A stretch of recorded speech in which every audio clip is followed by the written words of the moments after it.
এই তো সোফাতে ভর দিয়ে আমি হাঁসটা ধরে নি। এই তোর এত বড় সাহস! উইয়া দাদি দেখো আমি হাঁস ধরেছি।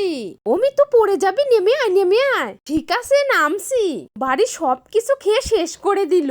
এই তুমি চুপ করো, ওর কিছু বলবে না, ও আমার নাতনি। অমি তো তুই যা। জো হুকুম। বন্ধুরা দেখো আমি কিভাবে কাটি। এবার আমি চাউলগুলো সেদ্ধ দিয়ে 2 রকমের মাংস কেটে নি। বন্ধুরা তোমরা যারা হাঁস দেখেছো তারা ভিডিওটাকে একটা লাইক করে দাও, আর যারা মুরগি দেখেছো তার চ্যানেলটিকে সাবস্ক্রাইব করে দাও, আর কে কোনটার মাংস খেয়েছো তা কমেন্ট করে জানাও। আগেই হাঁসের চামড়াটা ছাড়িয়ে নি, এবার কড়াইতে তেল ঢেলে দি। আস্তে আস্তে আর দিস না। এবার সব কাটা সবজি মশলা দিয়ে রান্না করে ভাতের সাথে মিশিয়ে হাঁসের ভিতর দিয়ে সুতা দিয়ে বেঁধে ভাপে সেদ্ধ করে নি। ক্রিং ক্রিং ক্রিং, সবাই খেতে এসো। এই নাও দাদা খেয়ে দেখো, ভালোই তো লাগছে।